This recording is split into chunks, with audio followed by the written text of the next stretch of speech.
The fall that changed everything. I still remember the day clearly, the day I realized just how serious a senior fall can be. It wasn't me who fell, but my close friend Jim. He was always the picture of strength and independence. In his late 70s, Jim was sharp, active, and proud of how well he took care of himself. He never liked asking for help, and he lived alone in his cozy house with that stubborn spirit many of us share. One afternoon, Jim was in his kitchen making a cup of tea when he slipped on a wet spot near the sink. It was such a small moment, something that could happen to anyone, but the consequences were huge. He hit his hip hard on the edge of the counter and couldn't get up. Hours passed before a neighbor found him and called for help. Jim ended up in the hospital with a fractured hip and a long recovery ahead. Watching Jim go through that was a wake-up call for me. I realized it could just as easily have been me or anyone I cared about. The thing is, before that day, I thought falling was just part of getting older. Like wrinkles or gray hair, a little stumble here and there was normal, expected. But after Jim's fall, I saw how dangerous and life-changing it could be. What hit me the hardest was how quickly his independence started to slip away. From the hospital bed, Jim told me, "I never thought I'd be this guy, needing help just to get dressed or use the bathroom." It broke my heart. For someone who valued his freedom so deeply, suddenly having to rely on others felt like losing a part of himself. I spent many nights thinking about that day. Why did Jim fall? Could he have done something to prevent it? And what could I do to make sure it didn't happen to me? The more I dug into it, the more I learned that falls aren't just accidents. They're often the result of a combination of things happening inside and outside our bodies. And the scary part? Many seniors don't even realize they're at risk until it's too late. What I also found surprising was how preventable many falls actually are. They're not just random bad luck. There are real steps we can take, small habits, lifestyle changes, and awareness that can keep us on our feet and out of harm's way. But first, I had to face the truth about myself. I had my own balance issues, weaker muscles, and a few health problems that I'd been ignoring. I didn't want to admit it, but I was vulnerable too. That moment, the day I realized I wasn't invincible anymore, was scary. But it was also the start of a journey from fear to empowerment, from denial to action. I started paying attention to the signs I had been brushing off, the occasional dizziness, the unsteady feeling when I stood up too fast, the fatigue in my legs after a short walk. Those were my body's way of warning me, and I had been ignoring the messages for far too long. That fall, Jim's fall, changed everything. It changed how I looked at aging, health, and the way I lived my life every single day. I want you to know this, because if you're watching this, you might be at that crossroads too. Maybe you've had a near fall, or you feel unsteady sometimes, but chalk it up to getting older. Maybe you've seen a friend or family member take a hard fall and are scared it could happen to you. Trust me, you're not alone. And more importantly, there's hope. In the next sections, I'll share what I discovered about why some seniors fall while others never do. We'll explore the hidden causes, the habits that protect, and practical steps I took to keep myself safe and strong. But for now, just remember, a fall isn't just a stumble. It's a sign that your body and environment need your attention. And paying attention might just save your life. The hidden reasons. Why seniors fall after Jim's fall, I was determined to understand the why. What made a simple slip so dangerous? Why do some seniors fall repeatedly, while others stay steady and sure-footed well into their 80s and beyond? The answers weren't as obvious as I first thought. I started by talking to doctors, physical therapists, and other seniors. I read articles and watched videos, and slowly, a picture emerged that surprised me. Falling is rarely caused by just one thing. It's usually a mix of hidden factors, some inside our bodies, some in our surroundings, and some in our daily habits. Here's what I discovered, in my own words, and how it made me rethink my own risk. Balance and muscle weakness. The invisible decline. One of the biggest surprises was how much our balance and muscle strength quietly weaken over time. It's not like you wake up one day unable to stand. Instead, it's a gradual process that creeps up on you. I remember noticing I was a little unsteady on uneven ground, or that stairs felt harder than before. But I ignored these little signs. I told myself, it's normal at my age. What I didn't realize was that weak leg muscles and poor balance can make even a small trip or slip turn into a dangerous fall. Without strong muscles to catch yourself or balance reflexes to correct a stumble, a fall is much more likely. When I spoke with a physical therapist, she explained that as we age, our muscle fibers shrink and nerve signals slow down. That means slower reactions and less power to steady ourselves. And unless we actively work to keep our muscles strong and our balance sharp, these changes accelerate. That hit me hard. It meant my everyday routine wasn't enough. I needed to start exercises, simple ones I could do at home, to rebuild my strength and improve my balance. Medication, side effects. The hidden culprit, another factor I hadn't considered, was medication. Like many seniors, I was on a few prescriptions. For blood pressure, cholesterol, and occasional pain. I thought they were helping me live healthier and longer. But some medications can cause dizziness, drowsiness, or low blood pressure, exactly the kinds of side effects that increase fall risk. I talked to my doctor and learned that certain drugs, especially sedatives, tranquilizers, and blood pressure medications, require close monitoring. Some combinations can make you lightheaded or affect your coordination without you realizing it. That's why I started keeping a medication journal. I tracked when I took each pill and how I felt afterward. I also asked my doctor to review my prescriptions regularly to minimize any risks. If you're taking medications, I highly recommend this. Being aware of side effects is a game changer. Vision and hearing changes, losing the senses. I used to joke that I was colorblind because I couldn't see the fine print anymore. But vision loss is more serious than just needing reading. Glasses. Poor eyesight can make it harder to see obstacles, uneven floors, or changes in lighting, things that cause falls. Glare from the sun, shadows, or dim hallways can turn a simple walk into a risky journey. Similarly, hearing loss can affect your balance. The inner ear plays a huge role in keeping us steady, and when it's damaged or not working well, it can cause dizziness and vertigo. When I finally got my eyes and ears checked, I realized I'd been living with problems that made me more vulnerable than I thought. Getting new glasses and hearing aids made a noticeable difference in how steady I felt. Home hazards. The unseen danger zone. We all want to live independently in our own homes as long as possible. But our living spaces can be full of hidden hazards. I started looking around my own house through new eyes, like a safety inspector. I noticed throw rugs that slid, clutter on the stairs, poor lighting in the hallway, and even a loose handrail by the back door. Simple things like a small rug can cause a big fall if it shifts unexpectedly underfoot. Poor lighting can hide these dangers altogether. I took steps to fall-proof my home. I removed loose rugs, added grab bars in the bathroom, improved lighting with night lights, and rearranged furniture to create clear walking paths. If your home feels safe, that's wonderful, but a second look might reveal risks you never thought about. Footwear and foot problems, the foundation. I used to wear slippers around the house because they felt comfortable.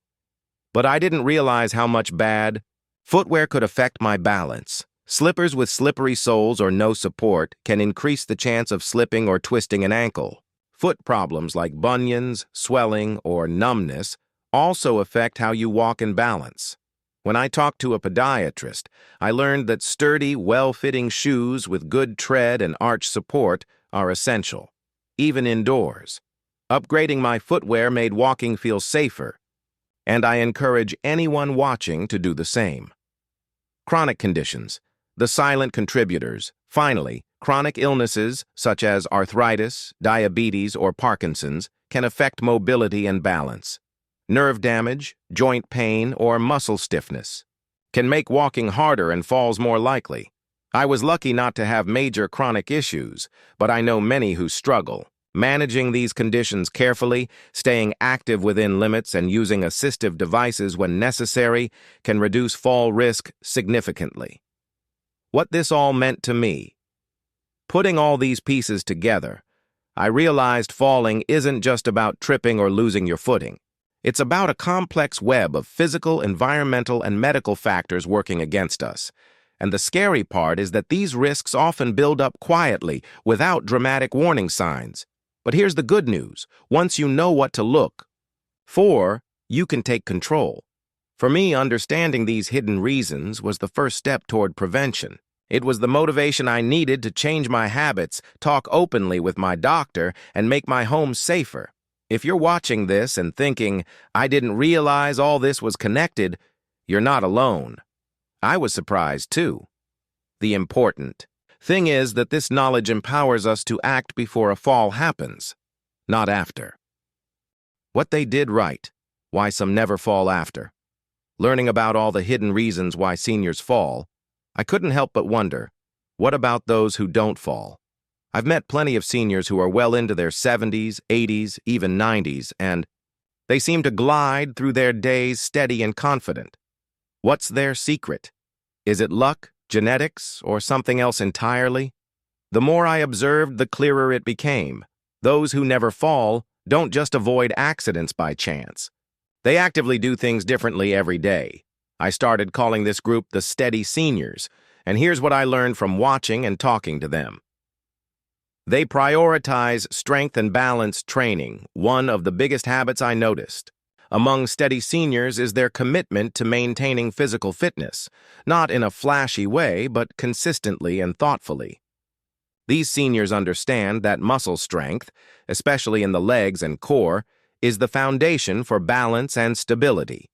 Some were doing simple balance exercises like standing on one foot or heel-to-toe walking.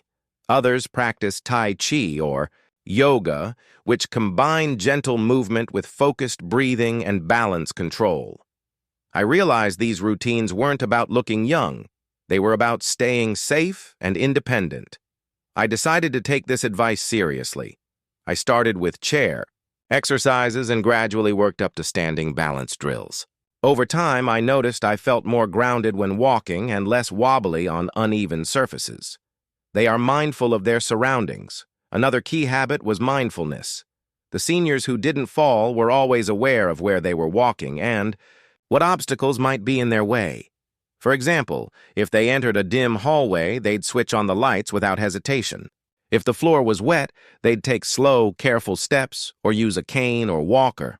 I realized how easy it is to get distracted, checking your phone, rushing, or trying to multitask while walking. The steady seniors reminded me that slowing down and paying attention can prevent many falls. They make smart choices about footwear. This might sound simple, but the right shoes make a huge difference. The seniors I spoke with didn't just wear shoes that looked nice. They wore shoes that felt supportive, fit well, and had non-slip soles. I began paying closer attention to my footwear and swapped my worn-out slippers for sturdy shoes with good grip. The difference in confidence while walking was instant. They keep their homes safe and comfortable. Like me, many steady seniors had made deliberate changes in their homes to reduce fall risks. They installed grab bars in bathrooms, removed throw rugs, and made sure their living spaces were clutter-free. One woman I talked to told me she installed motion sensor lights in her hallway and stairways, which turned on automatically when she walked by. This eliminated the risk of fumbling for switches in the dark.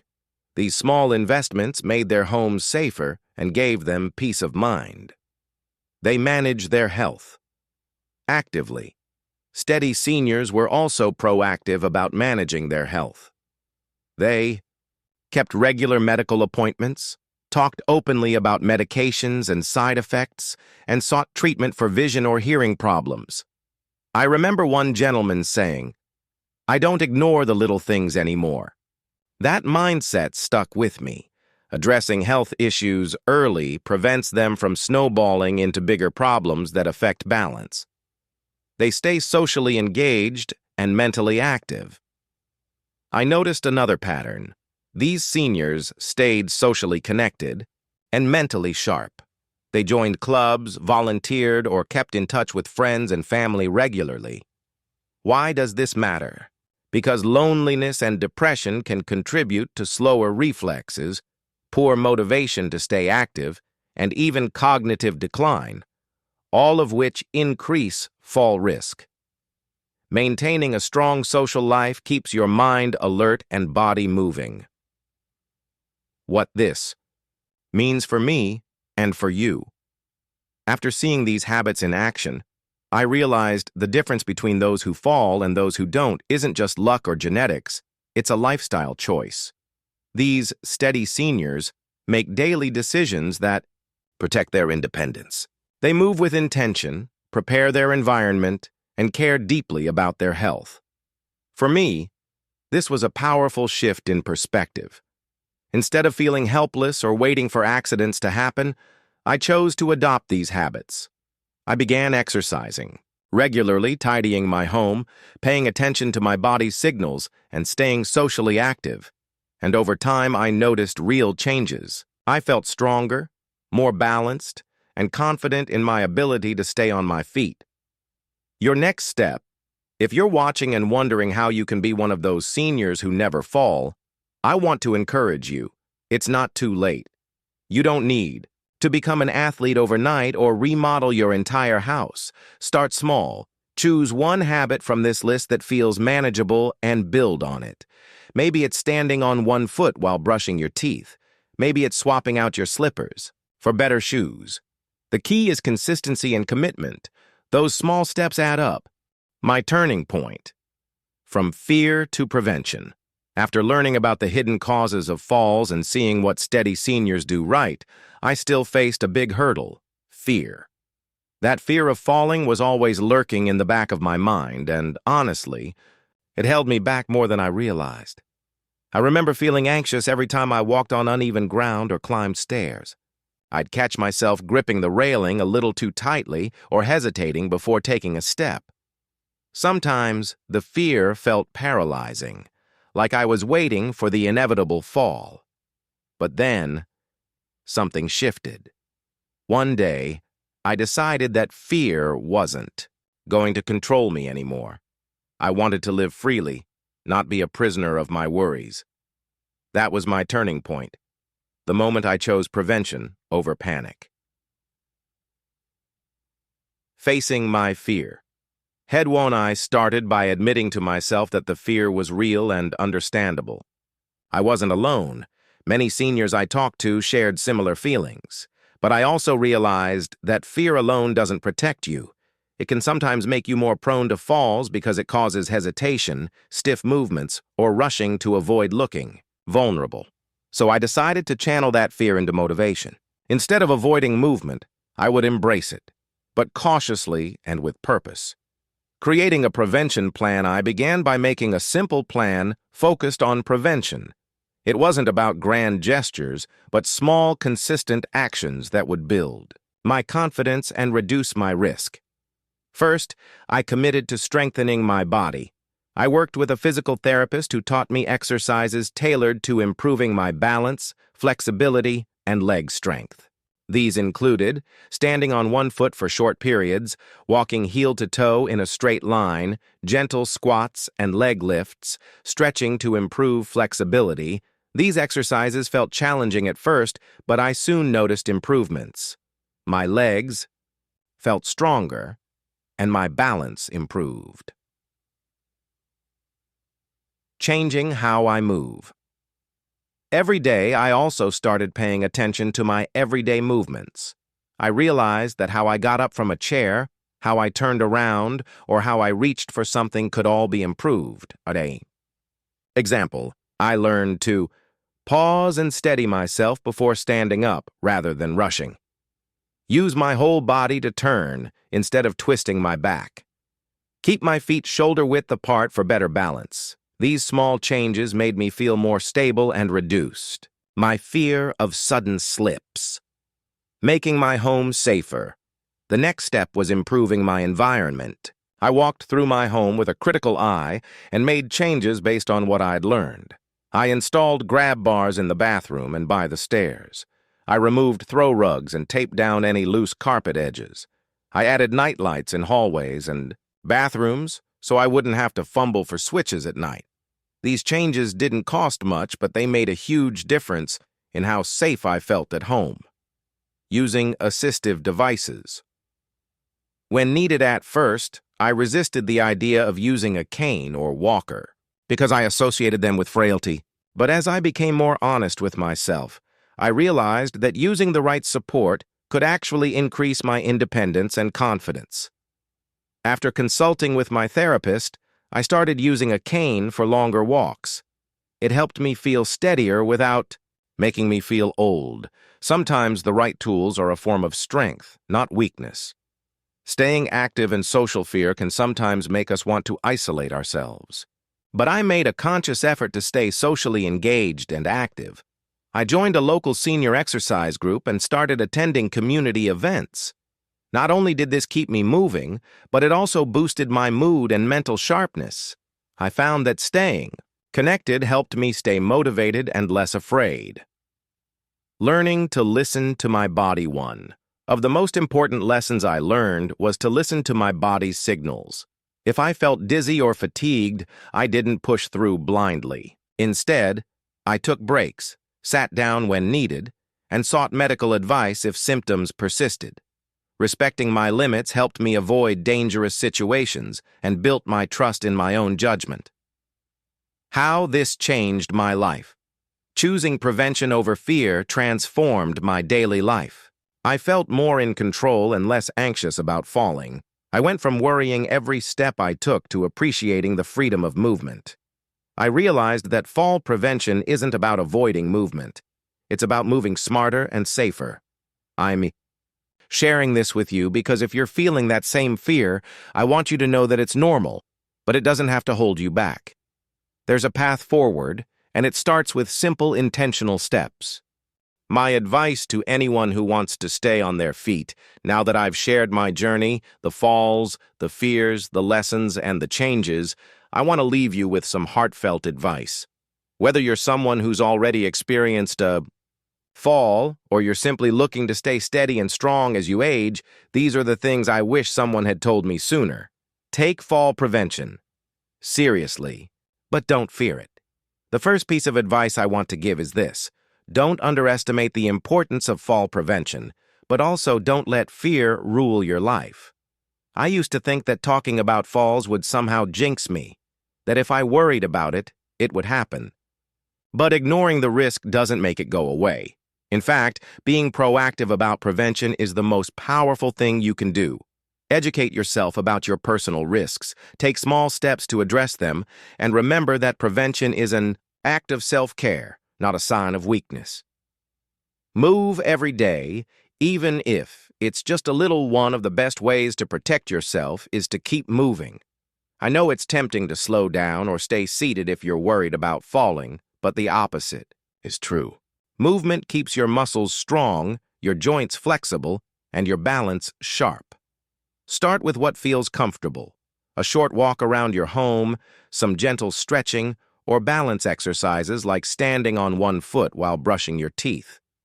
Consistency matters more than intensity. Even a few minutes a day can add up to big benefits. Make your home your safe haven. Your home should be a place where you feel safe and confident moving around. Take a good look around and identify any risks like loose rugs, poor lighting, cluttered walkways, or uneven floors. Simple fixes like securing rugs with non-slip pads, adding grab bars in bathrooms, and installing nightlights can make a huge difference. If possible, involve family members or friends in this process. They might notice. Hazards you overlook. Choose footwear that supports. You never underestimate the power of good shoes. Wearing supportive, Well-fitting shoes with non-slip soles can dramatically reduce your risk of slipping or losing balance. Avoid socks or slippers without grips on slippery floors. Think of your shoes as the foundation that supports everything else. Investing in a good pair is investing in your safety. Pay attention to your health. Your overall health plays a big role in how steady you are on your feet. Keep up with regular checkups, especially vision and hearing exams, because changes in these senses can impact your balance. Review your medications with your doctor or pharmacist regularly to watch out for side effects that might increase fall risk. Manage chronic conditions actively, and don't hesitate to seek help for dizziness, weakness, or balance issues. Don't be afraid to ask for help or use assistive devices. I learned that using a cane, walker, or other assistive devices isn't a sign of giving up. It's a smart way to maintain independence. If you feel unsteady, talk to your healthcare provider about the right support tools for you. Sometimes, a little help can give you the confidence to keep moving safely. Stay connected and engaged. Physical health is crucial, but don't forget your mental and emotional well-being. Stay socially active. Join clubs, visit friends, volunteer, or engage in hobbies. Social interaction keeps your mind sharp and mood positive, both of which contribute to better balance and coordination. Listen to your body and adjust as needed. Finally, always listen to your body. If you feel dizzy, fatigued, or unsteady, slow down and rest. Pushing through pain or discomfort can lead to accidents. Being kind to yourself and recognizing your limits is one of the smartest ways to stay safe. A final thought: falls may be common as we age, but they don't have to be inevitable. Through knowledge, prevention, and lifestyle choices, we can protect our independence and live confidently on our feet. I hope my story and advice inspire you to take action, whether it's starting an exercise routine, making your home safer, or simply paying closer attention to your health. Remember, every step you take with awareness and care is a step toward a stronger, steadier future. Stay safe, stay active, and most importantly, keep believing in your ability to stand tall through every season of life.